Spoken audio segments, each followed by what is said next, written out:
So presumably we're recording. Again, I'll briefly go into Safari, and if we look at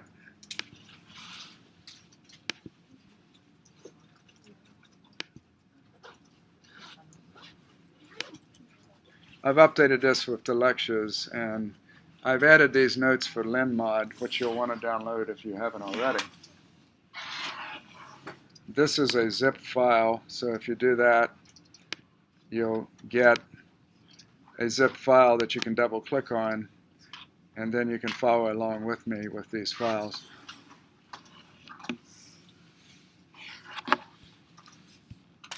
So I've already got these on the server, and so if you go in my case, in Stat 523 notes chapter 3, linmod, and I actually have brought up a file called linmod S3. You can guess what the S3 stands for. A .r, and that's, in other words, we're looking at the S3 object system. Now, before I do that, you might also want to take a look at going back to this page. What I'm going to talk about today is this particular document. Except we're not going to do our packages. We're going to do that later in the semester. Oh, by the way, before I get too far into things, my intent is to have the exam on the Wednesday after the break. Does that work? What date? What date is that? The 14th is a Monday, I think, right? We have Monday off. We have Monday and Tuesday off. When is that? That would be the 16th, October 16th.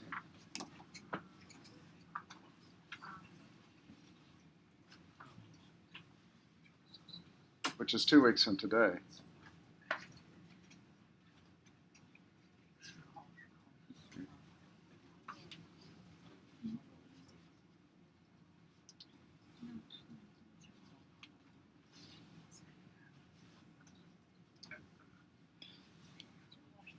Now I'm going to go through this package today, and the next day or two I'm going to post your homework assignment, which is going to be similar to what we did with either the t-test last time, or this is the regression problem this time.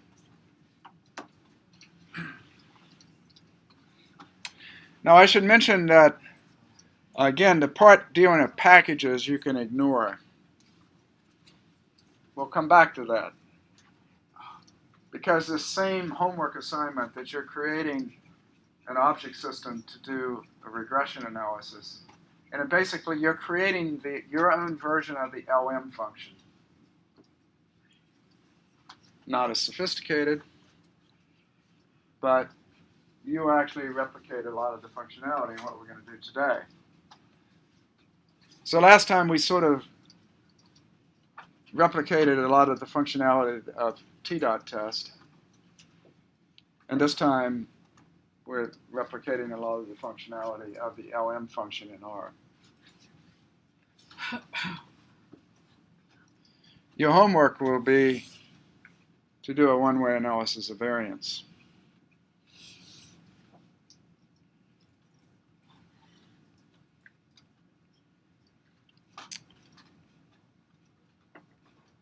So you might want to read this. There's some nice material here. And we're going to, first of all,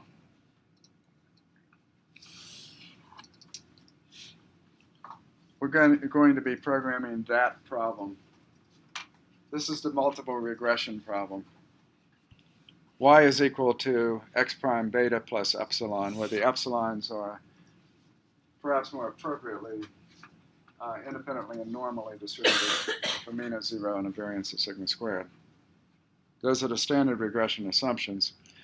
I'm assuming that these are vectors. X is a vector, and typically what X will have is one position for the intercept, and then for each of the predictors, it will have a value.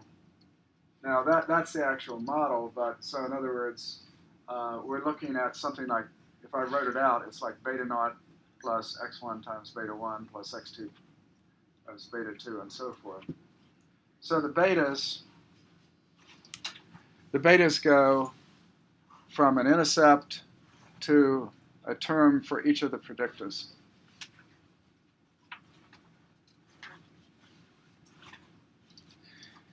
And so the regression problem will be to solve this. And I'm going to show you some matrix algebra for this. And part of my reason for doing this is it's going to actually show you how you do matrix algebra in R. We haven't actually talked about matrix algebra in R. And one of the nice ways of learning matrix algebra, if you're rusty, is to do it in R. Because it's an effective way of sort of seeing what should happen, and then you can take simple examples and do it in R and see exactly what the computations are.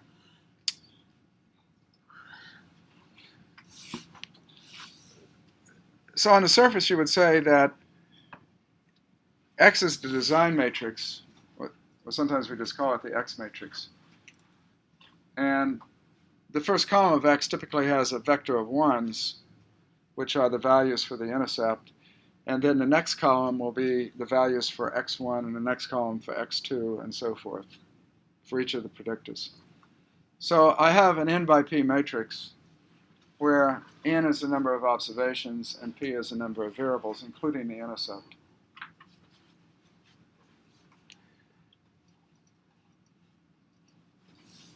I'm going to show you what the normal equations are, and so I'm not going to spend a lot of time right now, but the point is we can get estimates and we get the variances and we can get tests and so forth.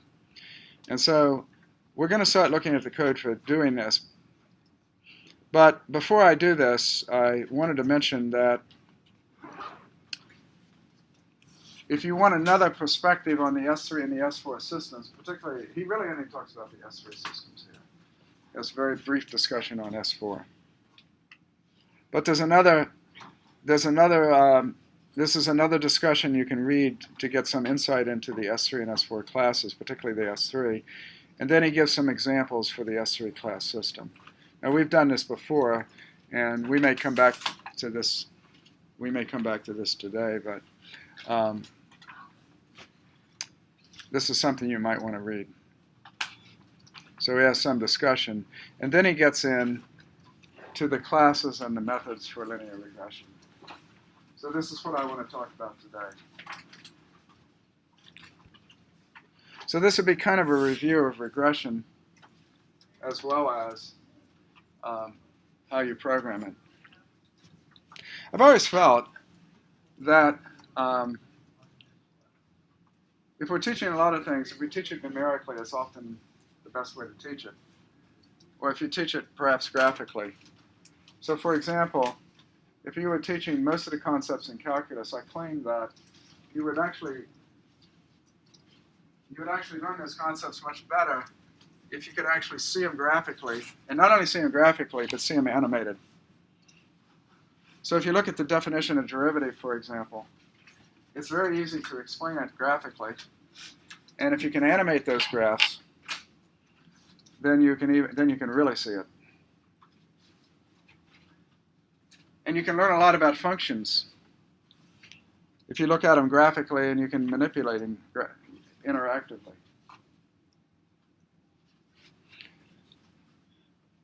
So unfortunately, I think that, and the same is true of integration. So unfortunately, I think that a lot of the methods that we've been learning to teach, even in statistics when you're teaching, say, 561 and 562, it would be possible to make that much more alive if when you're looking at distribution functions, you can interact with them.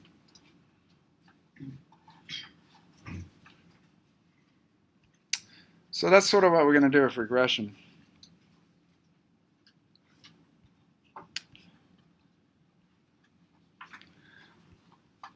So this I just want to outline what the code is, and we're going to come back. We're going to come back and look at it.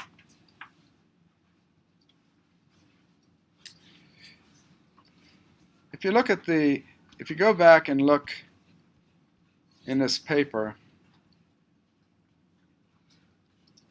to this function,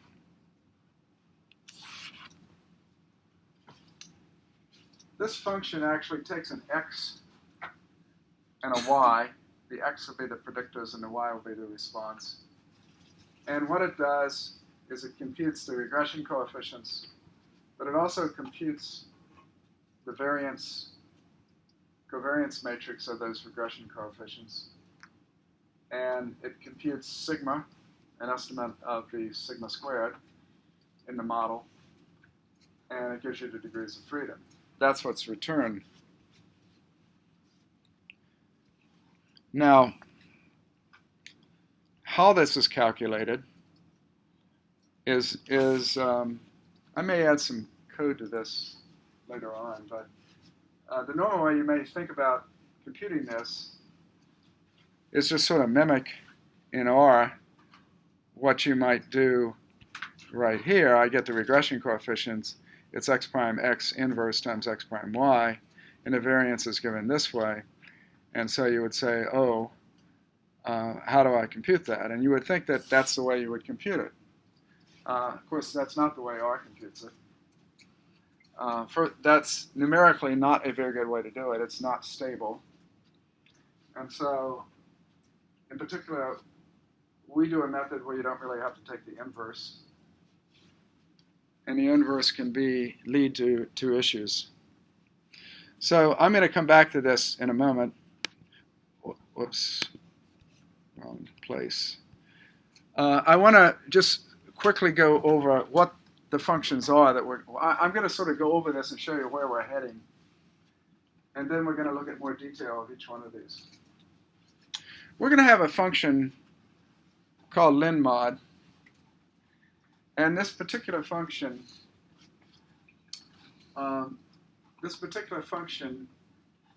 is going to be a generic function, and it's going to dispatch based upon the first argument. Because the first argument, there are various ways we could do this, as you'll see. So we have a function of x and y, x being the predictors and y being the response. And we say use function linmod. So this is going to allow us to actually dispatch based upon the first argument. And therefore we're going to need a default method. Okay. So that's what this first group of code is. And I'm going to come back to this. I'm just sort of outlining this right now.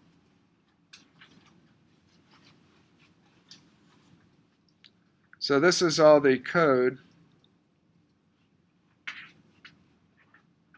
Now, this particular function uses, this function for the default uses the function linmod s, which is that file I just showed you. That actually does the estimation procedure. And that's the next function. So I have a file that has multiple functions in it.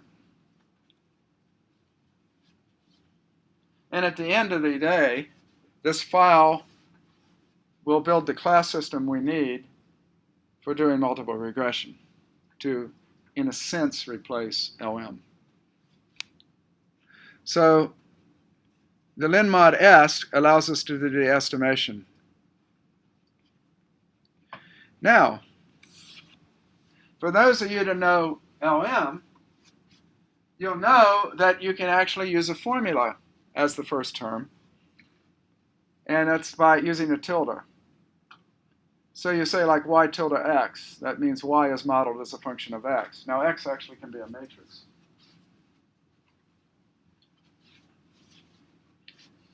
But it also can be more general. It can be like it can be like y tilde x1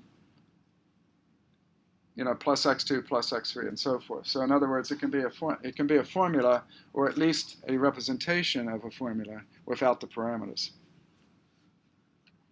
So the formula is another way that we can actually do this model. And then we can have a print method for linmod, but we may also want a summary method for linmod.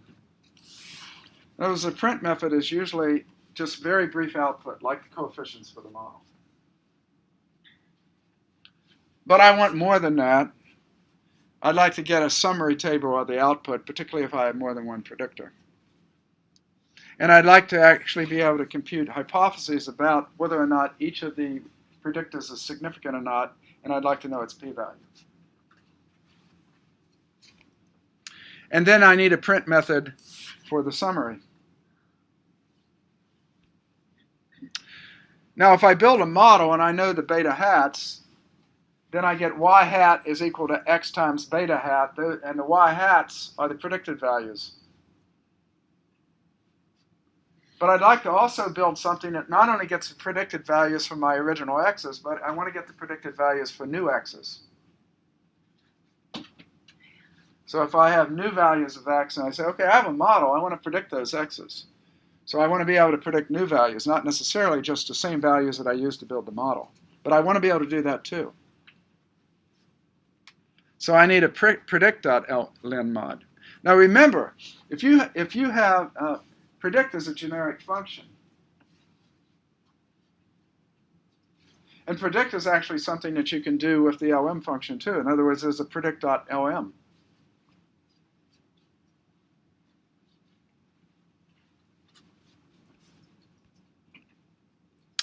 So this is what I'm after. Now, of course, you could add more. We could get prediction intervals or confidence intervals. So there's a lot more we could do. And then there are various graphical procedures that we might want to do. And actually, I believe I asked you to do some of those things for the homework problem. So this is basically it. But this is going to be surprisingly powerful. So let me briefly bring up the .rmd file and let me knit it. And let's just take a look at this for a moment.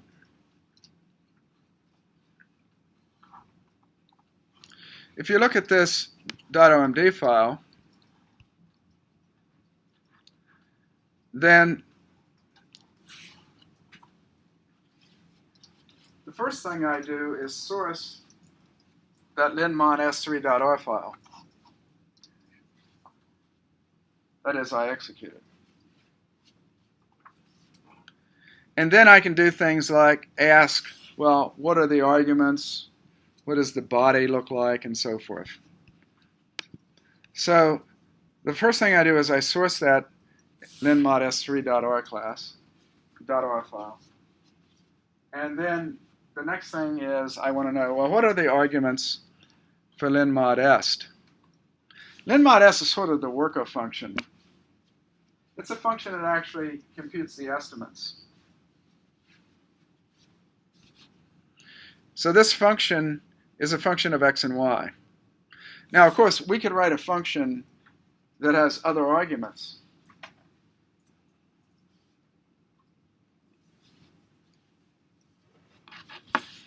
But we keep this relatively simple. The environment for this is in the global environment.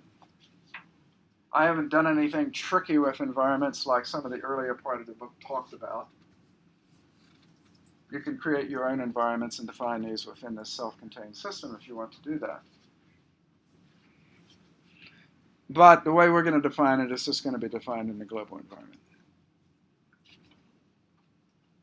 And then here's the body. So let's start by taking a look at the body.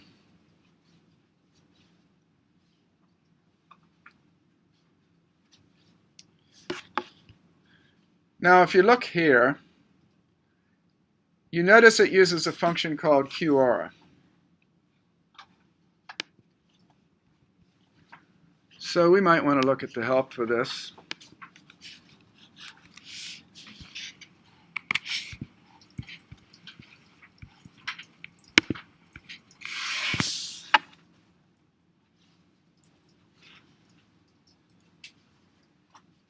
So if I have a matrix X,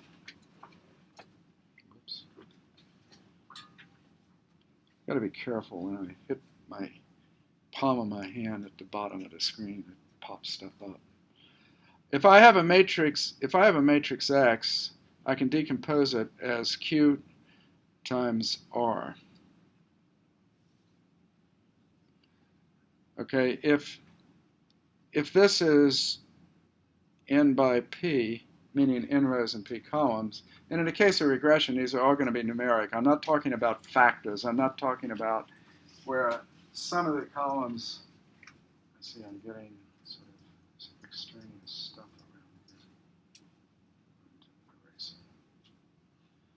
around here.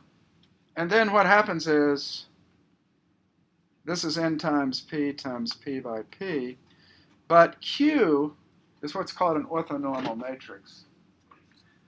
Now, if you know what I mean by a transpose transposes a matrix. The rows become columns and vice versa. So if I have an n by p and I take the transpose of it, in an OR, there's a function called t for transpose. If I transpose it, then I've converted it from a t by p to a p by n, an n by p to a p by n. Now I can do this decomposition. I'm taking a matrix and I'm decomposing it into a product of two matrices, one called Q and one called R. And I can do it in such a way that Q is orthonormal. And by orthonormal, I mean that, I mean that the transpose of Q, which I'll denote by an apostrophe, times Q is the identity matrix. And this, in fact, will be P by P.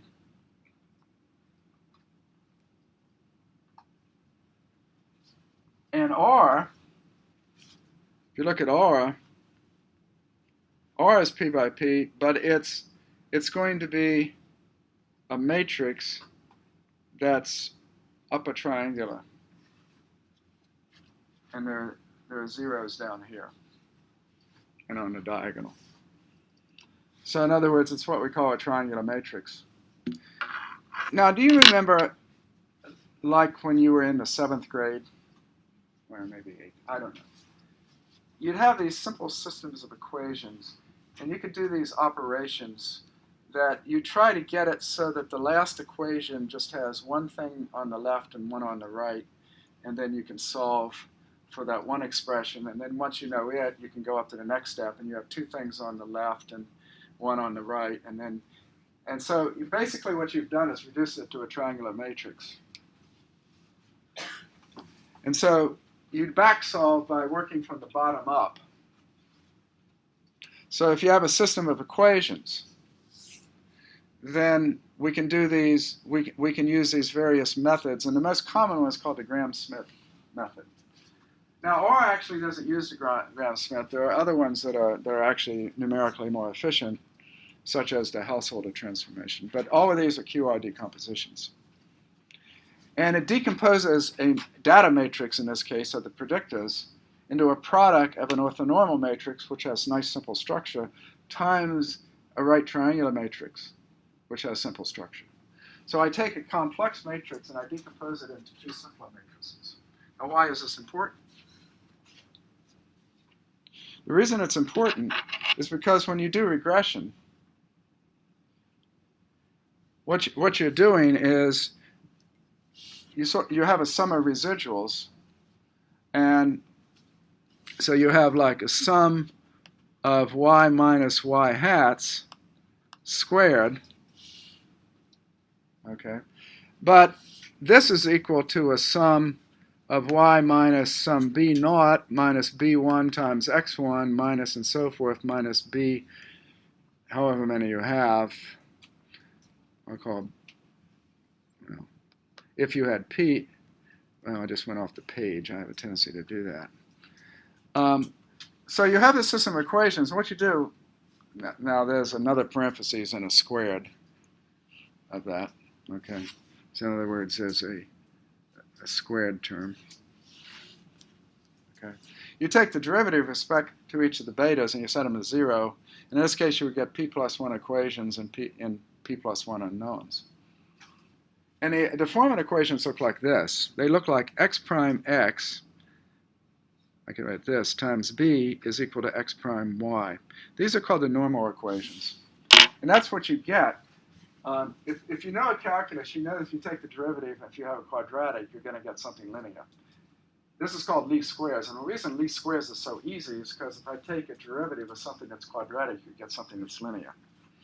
And so you get a linear systems of equations. And you can represent them as x prime xb equals x prime y. Those are called the normal equations. If, in fact, instead of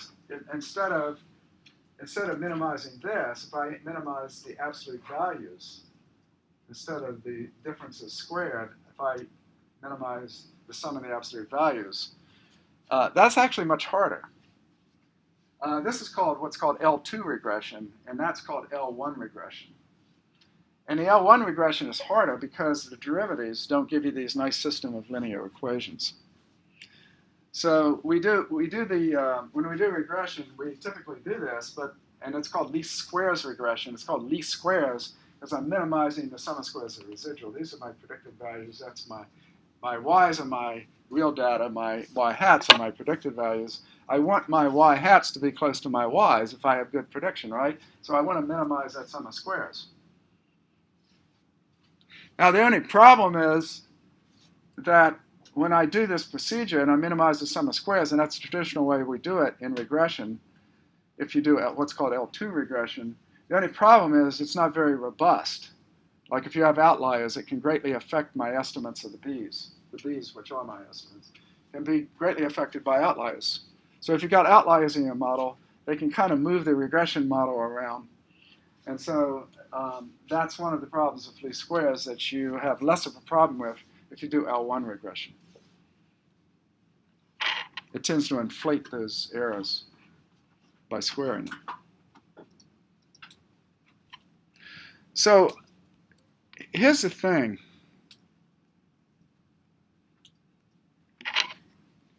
If I've got x prime x, but x is QR, then if I take the transpose of QR, if you don't know what that does, it flips the Q and the R to become R transpose Q transpose. And so this becomes, I can do this by keeping my palm off it. This becomes then R transpose Q transpose times Q times R. So it's gotta learn how to do this better. But Q prime Q is what? The identity matrix.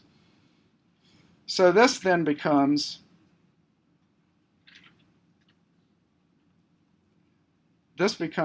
equal to R prime R.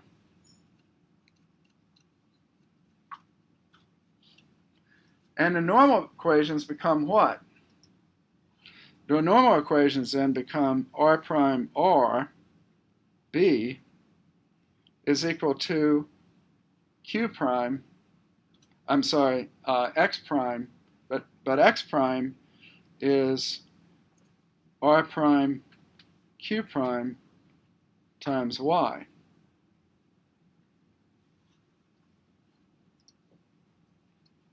Well, I can multiply the inverse of Q prime on each side, and if I do that, I simply get RB is equal to Q prime Y.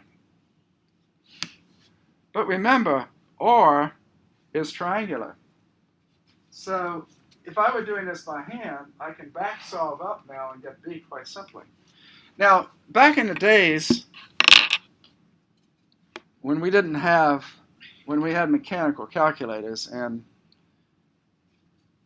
I was sort of an early adopter of computers, and if you're in statistics, statisticians tended to be very early adopters of computer technology.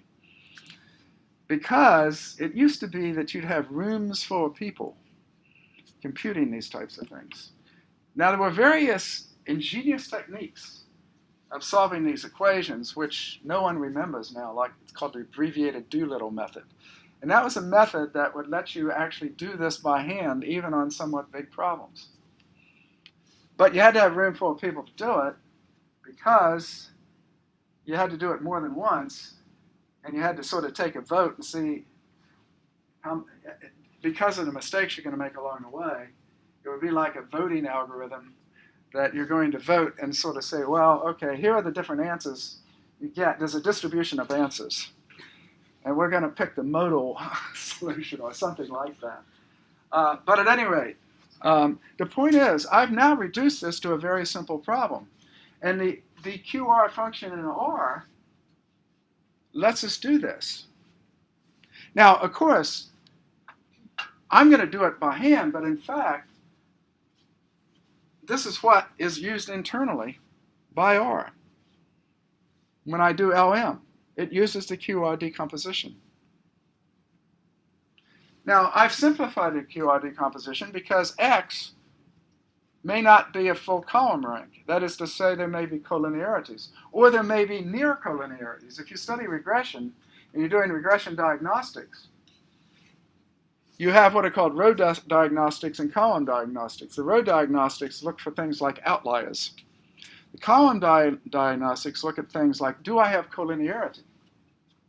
Or do I have near collinearity? We sometimes call that a near singularity. And there are more advanced techniques that we can look into this in terms, and that's what you will do in, say, step 445 or 455. But this QR decomposition actually gives us some information about that, but there's some other methods that we also use that give us information. But this is sort of the idea of what we want to do. And what I'd like to do now is sort of go down to the bottom of this. Well, I need to define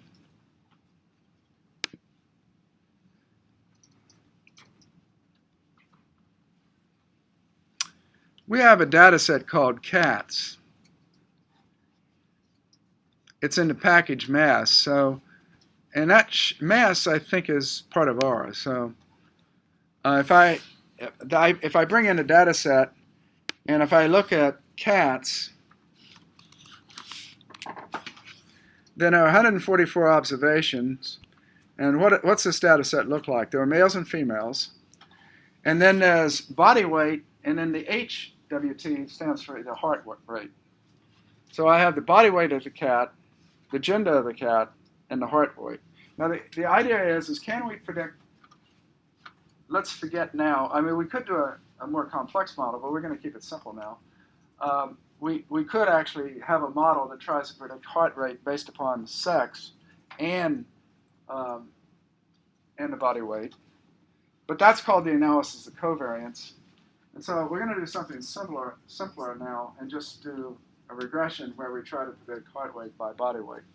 But in reality, it's pretty likely that maybe there's an effect due to gender also. But we'll keep that fairly simple at this point. So if we do linmod, and I'm going to C-bind, I'm going to form the X matrix, and I'm going to put a vector, a 1 in, and I need that 1 because that's what's going to allow me to estimate B naught, or estimate beta naught, which is the intercept term. So it's like beta naught times 1 plus beta 1 times x1. So I need that 1 for every single observation. Now remember that R, if I put 1 once and I C-bind it, and in this case I'm going to C-bind it with cat's $ body weight, it actually puts a 1 on every single row. So I can, if I do that, let's see, I'm going to have to source it here. What's this?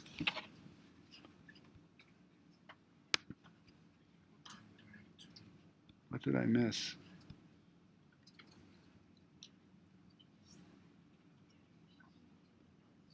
Am I not?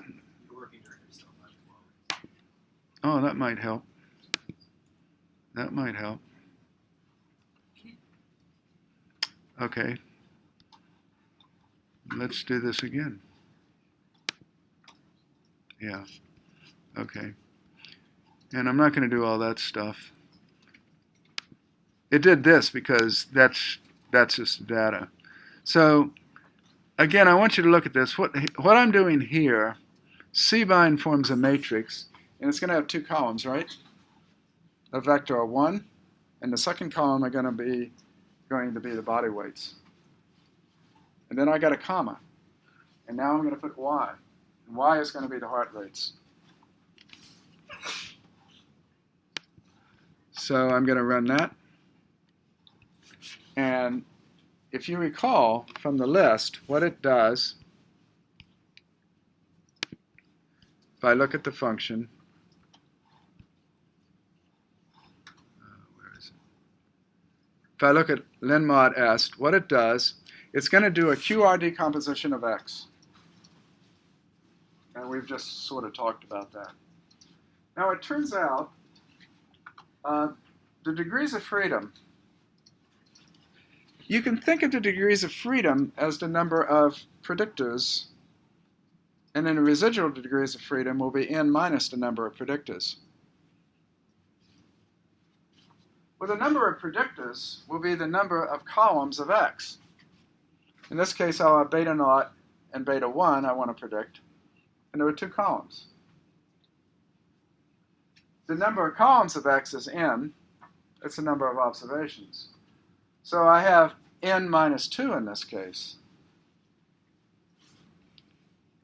So I take the degrees of freedom, and this is going to be the degrees of freedom for the error term, will be n minus 2 in this case. But in general, it's n, which is the number of rows of x minus the number of columns of x. That will be the degrees of freedom.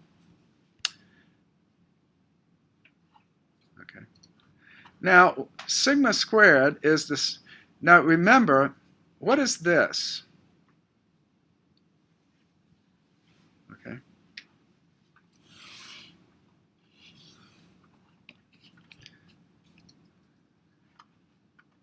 Why did I compute? Okay. It's y minus y hat squared divided by the degrees of freedom, or estimate sigma squared.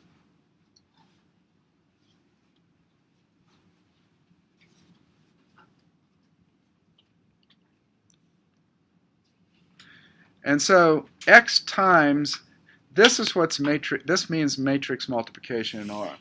If I have a single asterisk, it means scalar multiplication. So if I say 2 times a matrix with an asterisk, it multiplies every element of the matrix by 2. But if I want to multiply x times the vector of coefficients, then I use a percentage sign, asterisk, percentage sign. And that is what matrix multiplication will do. Now, does everyone know how to do matrix multiplication? So if I'm looking at, for example, x times b, where these are both matrices. Well, b is actually a vector that estimates, in this case, in our case, it only estimates the intercept and beta 1. So it's a b naught and b1. So in this case, it's x times a vector that has b naught and b1 in it. What you do is you multiply each row, each of the row has there are two columns. So I'm multiplying the first row times beta, times the vector beta naught and b naught and b1. And then I multiply the second row times that, the third row times that. And what this will give me is y hat.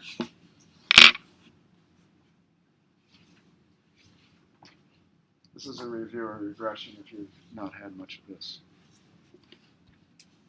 Okay? So that's what's being computed here.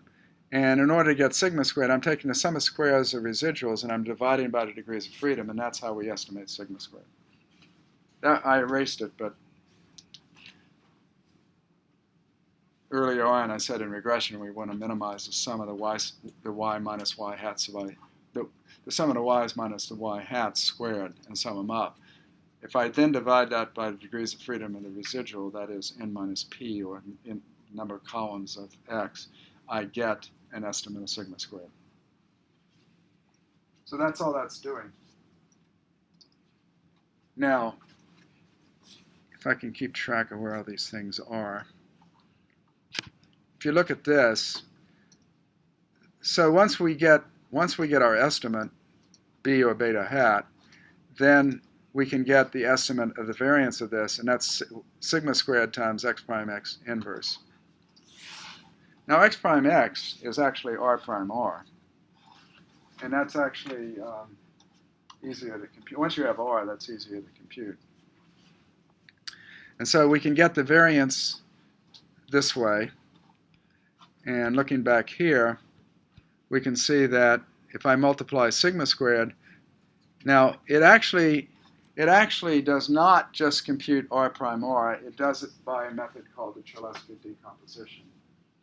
And the Cholesky decomposition is something that I can show you some notes on from another course I have.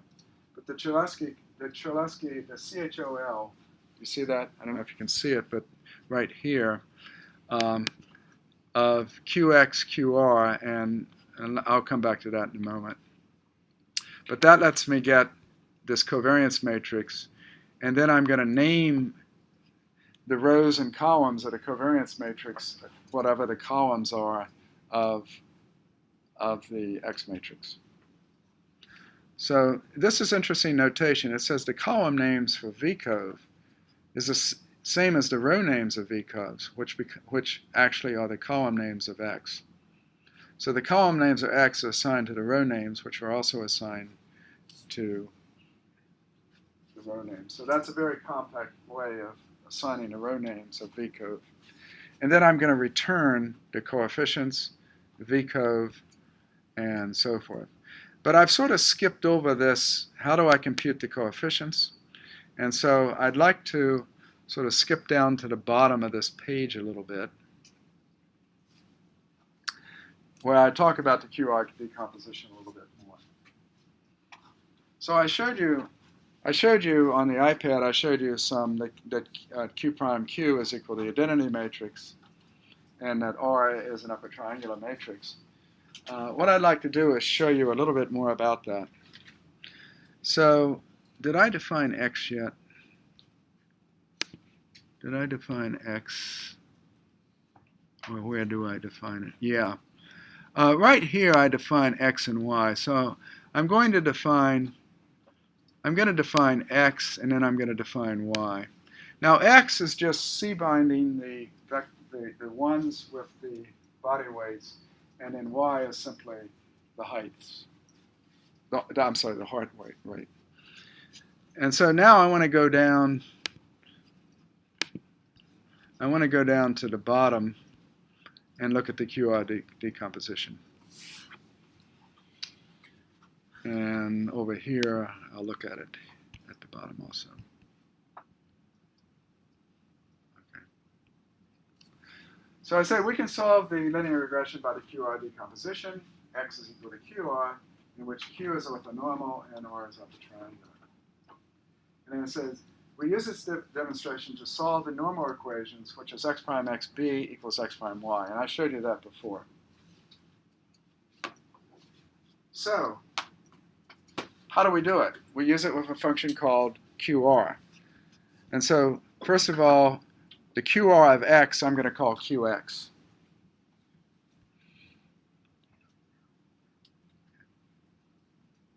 And then I'm going to show you a few things.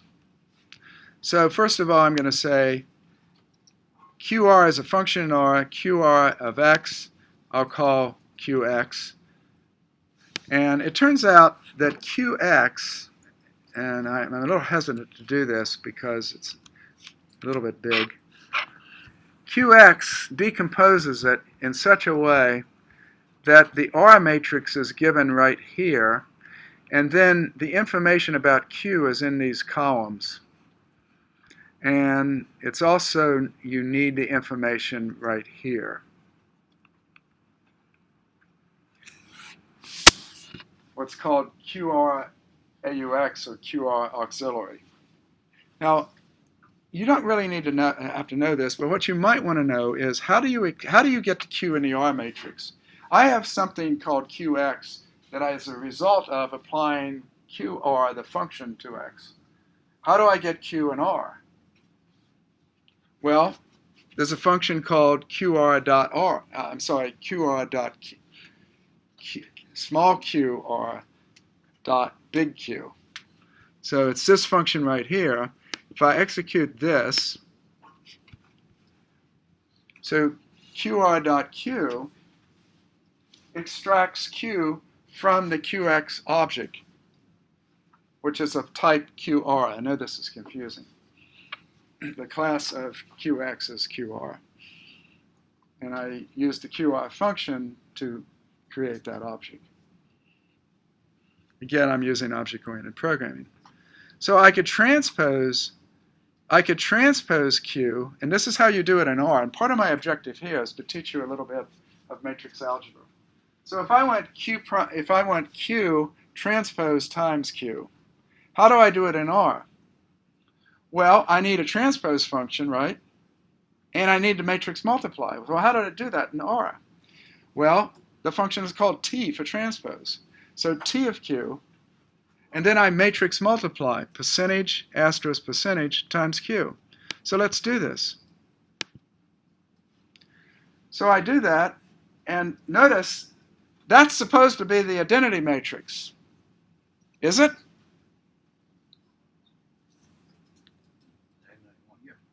From the way a computer thinks, yes. The diagonals are 1, right? And the off diagonals are what? They're 0 within the floating point random error. In other words, it's 4, notice e to the minus 16th power. Those are effectively 0. As far as the computer is concerned, those are 0. Now this points out something to you, that it's not exactly 0. But something to the minus 16th is very close to 0, right? But internally within a computer, it has to represent a floating point number and a certain number of digits. And by default, R does things at double precision, which means it's using 64 bits. So it's pretty accurate. But it's not exactly 0. And one of the problems you can have, if you're doing iterative calculations and there's a slight amount of round off, a very slight amount, but if you do that iteration enough, your round off error can accumulate. And you may no longer be very accurate. So it's one of the things you have to think about. Well, how do we extract R? I'm going to do this all in one swell swoop. I'm going to extract R and print it. QR.R extracts R. So let's do this. And you notice that it's an upper right triangular matrix. Notice that there's a 0 in the lower left.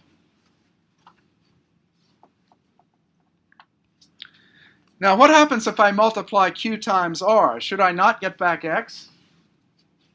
In other words, if I said X is decomposed into the product of Q times R, if I multiply 2 times R, I should get back X. Let's see. So what I'm going to do here is I'm going to multiply Q times R, and that's what I get. I said head. Head gives you the first 6 values. Otherwise, it prints 144. And then I'm going to look at head of X. Exactly the same.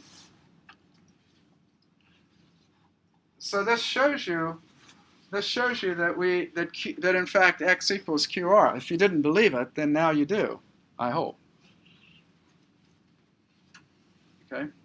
So we had this nice decomposition of x called the QR decomposition. Now, when you study statistics, there are a lot of decompositions you're going to be using. The QR decomposition is very, very, very common for linear systems.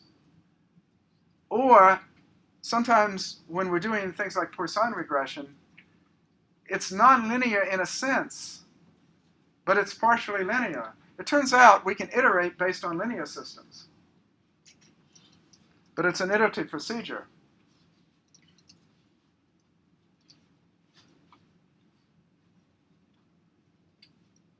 Does anyone know what the most other commonly used decomposition is in the field of statistics?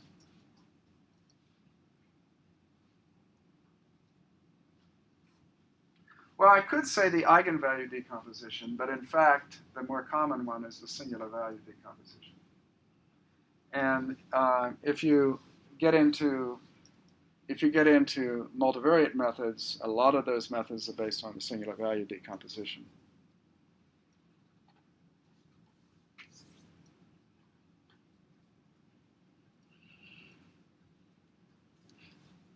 So the QR decomposition is widely used in statistics, but it's used for linear systems. And when you move away from linear systems, you may or may not use QR decomposition, at least as an approximator that you can then iterate on. Okay, so that gives you some information. But if I have, I ended up saying that you end up with a system. You end up with a system RB equals Q prime Y right here. Whoops, where am I? Did I lose it? Looks like I lost it. Got too many screens.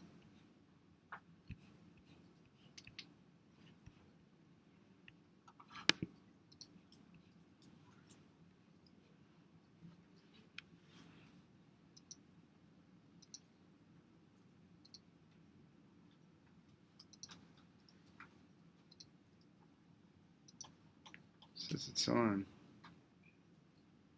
I don't know why it's not showing. Do you remember where I had RB equals Q prime Y?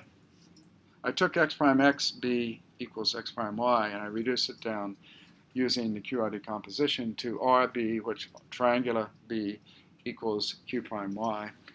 And then I could back solve to get B. But in fact, it turns out that we can do it using the QR decomposition. I can simply say solve R. Solve R is the way you invert R. So if I say solve R, that's R inverse. So what is the inverse of R? The inverse of a matrix is defined in such a way that if I multiply the inverse times the matrix, I get the identity matrix. Think of this. If you have X, and I want to multiply X times something to get 1, what is that something? It's the reciprocal of X, right? So as long as X isn't 0, because if X is 0, that causes a singularity. So X times 1 over X gives you 1, right? Well, if I have a matrix R, and I multiply times R inverse, I get the identity matrix. That's the corresponding thing. The way I get the inverse of a matrix is with the function solve, S-O-L-V-E. Now, solve is more general. If you have two arguments, if you've got an X and a Y, it will solve a linear system of equations.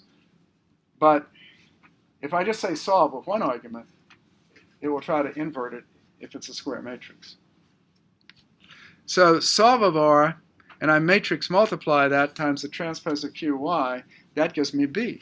That gives me the regression coefficients.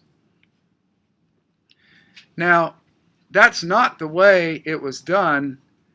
Let me just show you. Those are the regression coefficients. And if I say solve.qr, which is another spin-off function from qr, and I use qx and y, that also gives me the regression coefficients. They're the same things. Now, if you go up and you look at the function,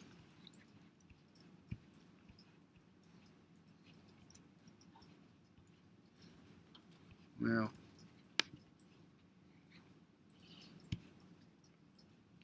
if you look at the function,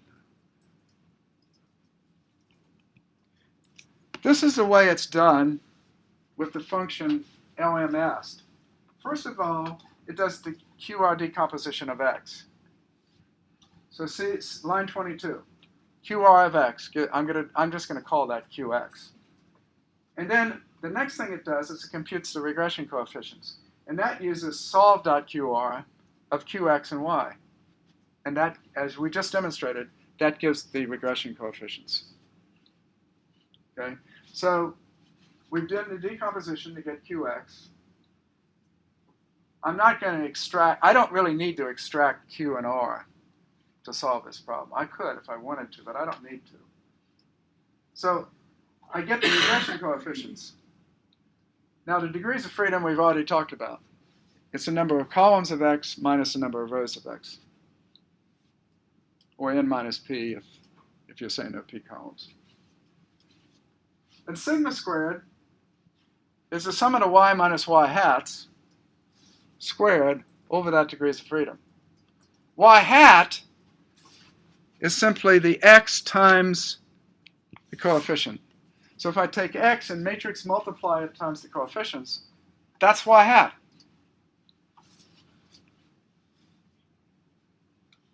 So that's y minus y hat. It takes difference element-wise. It squares them and adds them up. That's the sum of squares of residuals. Then I divide it by the degrees of freedom. We sometimes call that the mean square error. But that's the estimate of sigma squared. Sigma squared, the estimate of sigma squared in the analysis of variance parlor or in regression, depending on how you represent it, that's the mean square for error. Now the next thing I do is get that variance covariance matrix of the betas. Now why do I need this covariance matrix of the betas? Well, what's on the diagonal has the variances. Why would I want the variance of my estimate B1? B1 estimates beta 1. Why do I want it? Well, suppose you're going to do a t-test. You take B1 minus the hypothesized value, let's say it's 0. So you take B1 over the standard error of B1. How do you think you get the standard error of B1? It's the square root of that diagonal element. In other words, by doing that, I can get these t-tests for each of my x's to see whether or not each x is significant or not.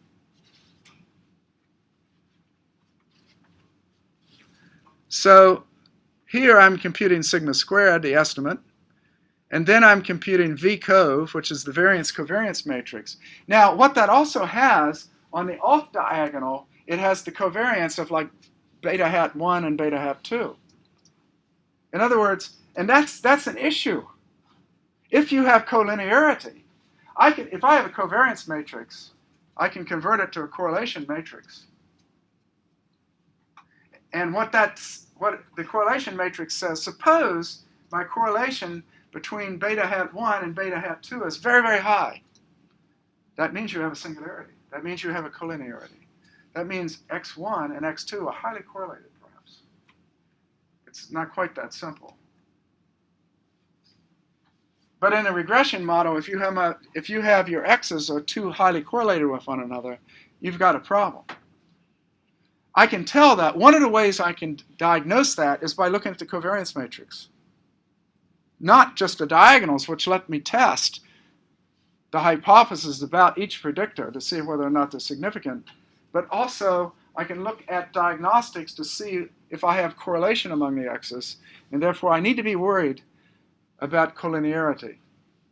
I mean, let's suppose you said, okay, I have a class, and I'm going to look at the midterm, and I'm going to look at the final, and I'm going to look at a third column, which is the total of the midterm and final. So I have 3 columns, right? But the third column is a linear combination of the other 2.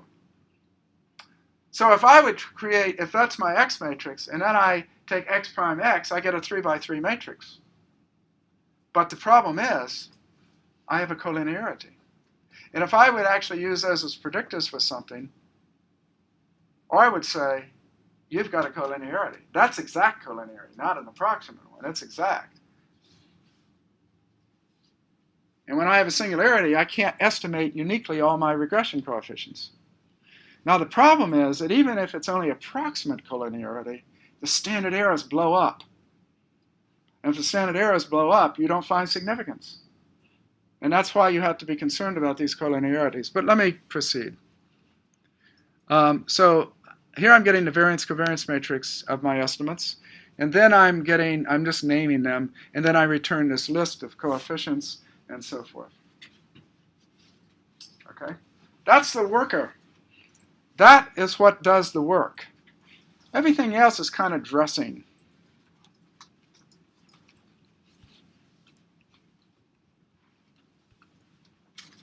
So let's look at default for a moment. linmod.default.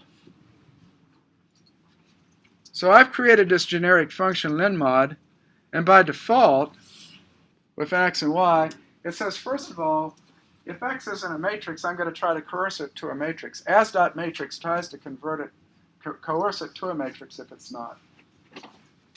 So x hopefully will become a matrix, and then y becomes a vector. And then linmod est is the function that gets called, and I'm going to save, that becomes a list. Why is it a list? Why not? We have two variables and y.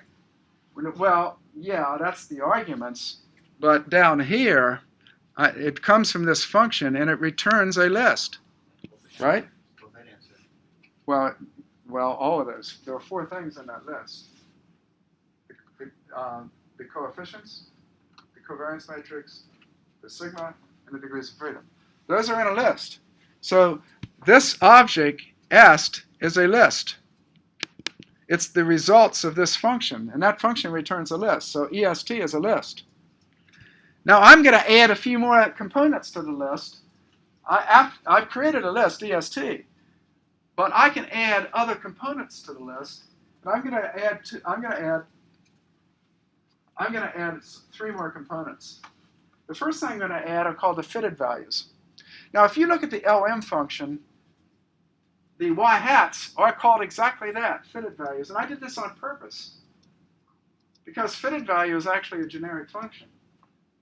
And I sort of get to use everything that are created for LM with fitted values or residuals, so for free. So I purposely am using fitted.values, which is exactly the same name as the generic function fitted values, which is used for things like LM and GLM and so forth in R.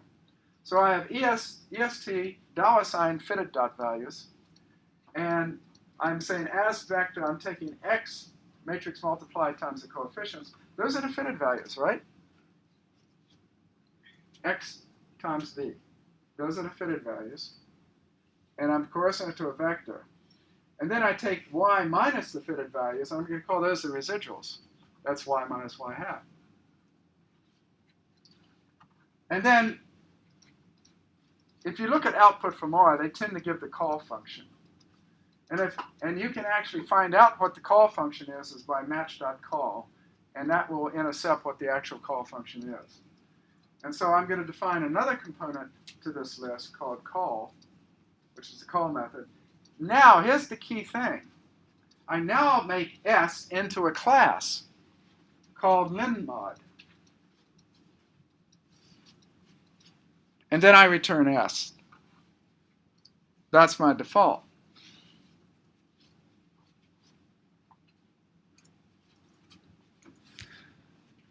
At a minimum, you need a default. So now I've talked about these 2 functions. But suppose I had y tilde x as my first argument. In other words, I didn't give x and y as a matrix comma vector. I gave my first argument is y tilde x. What if that's true? Then I'm going to create something called model.formula. Now, we're going to cover this today, but I need to give you a little more information. So by the next lecture, I will fill in a bit here, because there are some functions here that you may not know about. In fact, you may not even know the concept of a model matrix.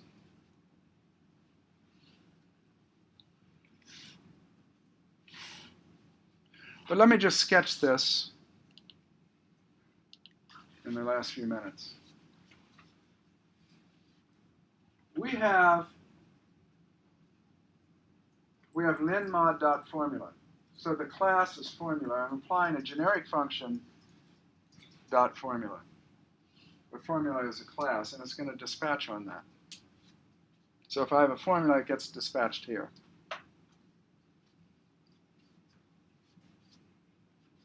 Now, when you have a formula, notice data equals list is where you pull the data in. And so you may give as a second argument what the real data is. In other words, what's the data frame, for example, where the data, the cats, for example, cats data. And so there are three functions here that deal with models. Model.frame, model.matrix, and model.response. Do you know what a data frame is? We've talked about it, right? It's sort of like a matrix, except it's column-centric. In each column, you basically have a statistical variable. In a matrix X, every element has to be of the same type. That is to say, if they're numeric, everything has to be numeric, right? For a matrix. Now, a matrix actually can contain logical values, fine, as long as everything's logical. A matrix in R could even be complex numbers. But you can't have different types in different columns. But in a data frame, you can. You can have numerics and character, or factors. So it's sort of like thinking about in JUMP, if you know JUMP, you have the concept of a data table. It comes up with a nice graphical representation of it. And so it looks like a spreadsheet, basically. But the way that you operate on the columns of a JUMP data table are very different than the way you would operate on the columns if they were in a spreadsheet. Because JUMP knows statistically how to operate on columns for statistical purposes, whereas Excel doesn't natively. In SAS, they call it a SAS dataset. But a SAS dataset, a JUMP table, or a data frame are basically the same structures.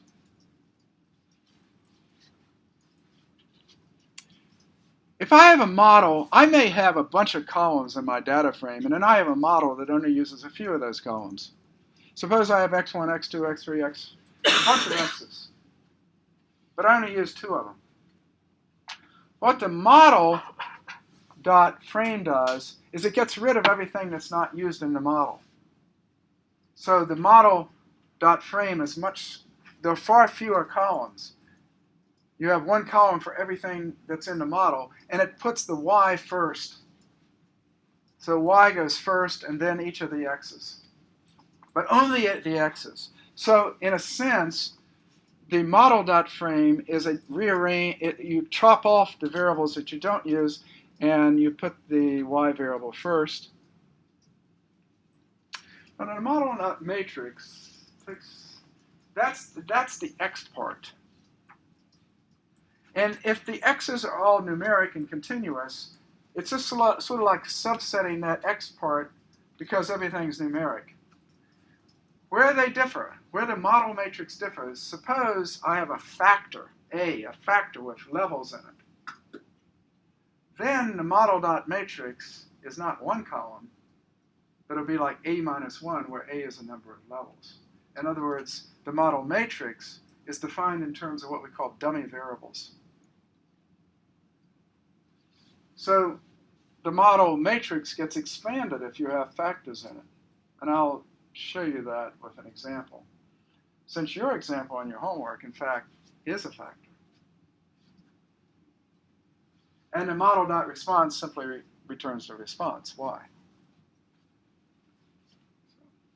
So if I define MF as a model frame, it's the object that's returned by model.frame, MF, then I can extract the X matrix from it, and I can extract Y.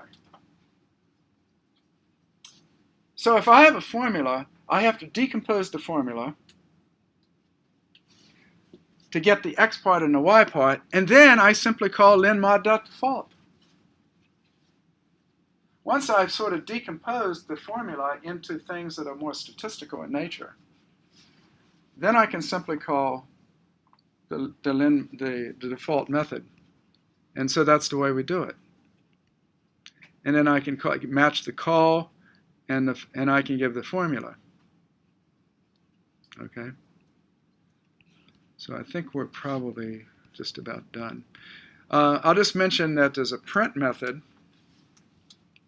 Well, we can simply print the call, and then we're going to print the call, and we're going to print the coefficients. If you actually look at the LM function, that's about all it does. So I don't know if I quickly have time for this. I can show you here very quickly, and then we can do it next time a little more slowly.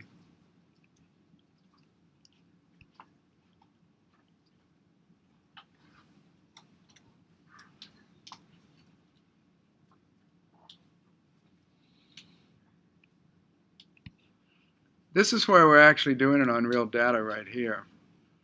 And this is the default print. It prints the call, and it prints the coefficients. Okay? Now someplace, this is how you would do it in R. This is what's using the LM function built into R. This is what we're trying to mimic it. So LM, height tilde the heart weight tilde body weight, data equals cats, and I call that LM1. And notice what the print is. Here's the print. And then I can say VCOV of LM, and I get, this is that covariance matrix. This is all based on standard R. But notice, when I did it using LM, notice what my results are here, and compare it to this. Now in this case, I was calling it with just x equals, I wasn't using a formula here. But you can see that this output essentially looks identical to this, using the built-in very powerful function called LM. So we've effectively replicated it. And I didn't do the formula here, but I could. And it would come back with a formula which would look almost identically to that. So you see, we're replicating the functionality of LM with our little exercise here. Okay, well, I'll stop here. I'm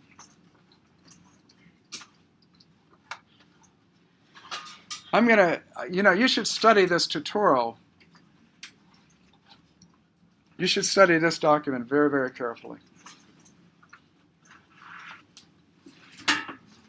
Within the next day or two, I'm going to post the next assignment. You may not be quite ready to do it, but hopefully you're sort of getting to think this way.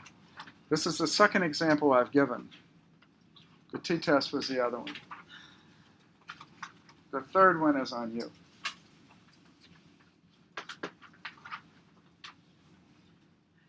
Okay, any questions? Well, read this article carefully.